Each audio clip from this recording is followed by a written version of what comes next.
What's up, everybody? Best time to make a video, middle of the night. Quantum show style. Well, that's been the style of the show since like day one. So, what are we looking at? This is a 1988 Laser portable computer PC3. I'll do my best to show you stuff about it, but my main thing, okay, 8-Bit Guy, shout out, has covered these quite extensively. And I have this one. I have one more just like it over here with the quick start guides. And I've got another one just like this on its way with all accessories, including power cable and data cables. That's what I'm mostly wanting. So here's how you turn this thing on. And notice it says it said 32K RAM, okay. And then you go into the mode, right? Those are the modes. To turn this thing off, this was in the guide, control and delete. Turns off. That's it. One thing 8-Bit Guy didn't say anything about was, what does this switch do? I don't see anything in the manual for it. Of course, I don't have all the manuals, okay? And little highlights, just off the top features. Power by 4 AA batteries, or a 12-volt tip positive power supply. I'm guessing 1 amp will be fine.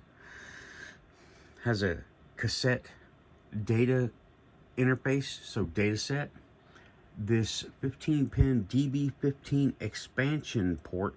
Now, having the cables will let me be able to ohm out and pin out what each one of these does, or at least in regards to the cables, right? Over here you have a cartridge slot, which nothing was, hold on. No cartridges were ever released for it, unfortunately. But it has a pin header there, like on a ribbon cable. Any given ribbon cable. IDE, all those, floppy drive, old school floppy. And there's some of the commands on the back, right? And see, there it is. On reset. It does say it on here. I did not know that. PC3 references. So, yeah, that's what that has right now. No user serviceable thing. See? 1988. Very cool. Very fun to mess with, because it doesn't have much capability without that darn cartridge. Because the cartridges were where it's at. This is a Z80 machine. And to me, it does not look, it doesn't scream 1980s tech to me, like a VIC-20 or an Atari desktop would look like, right? Even the portables. See, the idea behind these back in the day was your big computer did all the main work, right? And this was complementary to your big computer. You could take your files with you, because nobody had the idea that we'd have things like tablets and iPhones and, you know, Alexa devices. They never thought that would even happen. So they came out with these. These are not really great host machines. They're more like devices complementary to a bigger home computer, like Apple II or IBM XT. And Laser, which is VTech, okay? They make the kids' computers. VTech came out with an XT clone and an Apple clone, which those are really cool. They're out there to be had too. I just joined a group over on Facebook.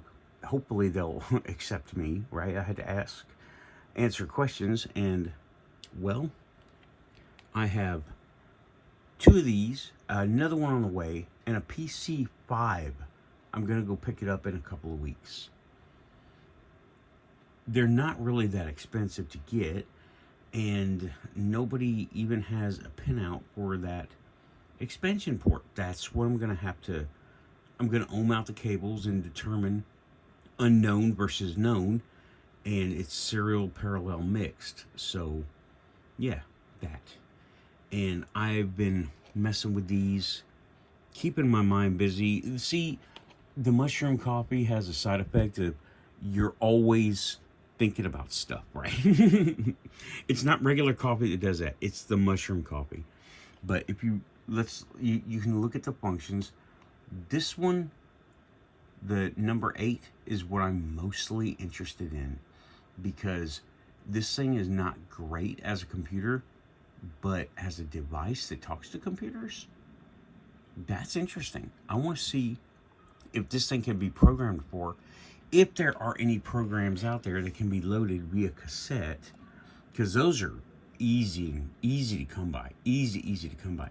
GE made this one. I've even got one somewhere in a box, but I can't find it. So I might just get another one and load them all and see what I can make this thing do, you know?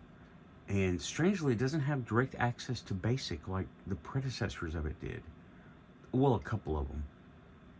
So, shout out 8-Bit Guy. I will leave a link in the description below. That's below. That means below. And happy computing, keeping it cool. I'm out of here. Bye-bye.